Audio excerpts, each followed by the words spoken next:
We've got a trooper on the ground, and that is never a good sign. Let's take a look at how we got here and break this one down. It all starts with a pedestrian on the freeway, illegal in most states, including Minnesota. Normally, it's a very easy call for police. You just give them a courtesy ride to the nearest service station or to a place that's safe. But as you know, this call is going to be far from easy. And the first hint of something weird about this is the pedestrian is actually walking away from the nearest gas station. The gas station or service station is actually behind him. Within 7 to 10 minutes or so, our first trooper arrives on scene to help the pedestrian get to a safer location. Our pedestrian, now looking cool as a cucumber, takes one final swig of his drink. He's been walking for over a mile by now.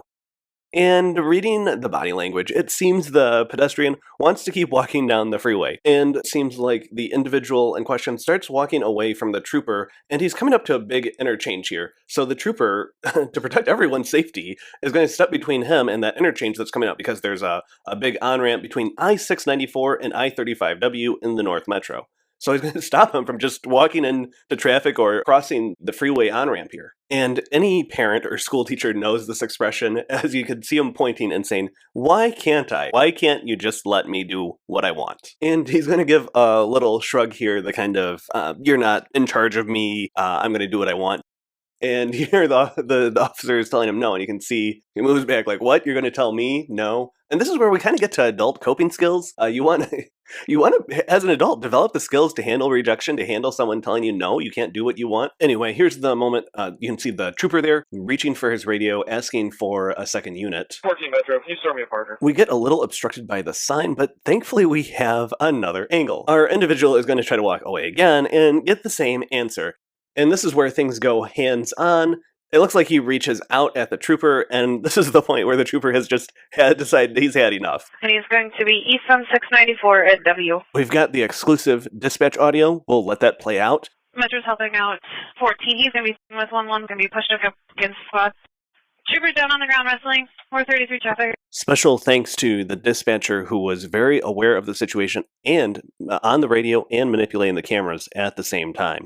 Now, I want to be fair to the suspect in this case. At no point does he strike the officer, and I want to be explicit about this. He's also not accused of striking the officer. So this looks more like a matter of a bear hug as opposed to a street fight. As a rule of thumb, we actually don't publish street fights. That's the policy that we have here. Now, you saw the taser out. We did confirm the taser was never deployed. The individual gave up and was taken into custody without injury, thankfully, without anyone being injured, and no taser deployed in this instance. But importantly, you don't have to take my word for it or the police's word for it, because we actually have a third angle on this incident. And take a look. It provides a third angle, and the benefit of some of these DOT cameras in Minnesota, of which there's about 1,100 of them, is they do provide a good sense for transparency in government and to allow citizens to see what's really happening out there. So, credit to the Minnesota Department of Transportation for providing this network.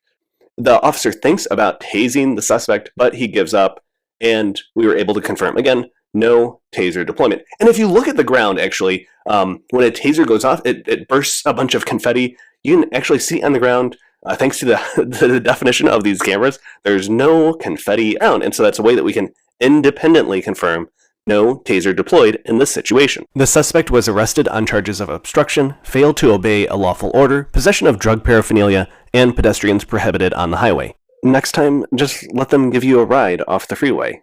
If you like this video, we have another video of a pedestrian causing complete chaos on the morning commute. Like, subscribe, don't miss out.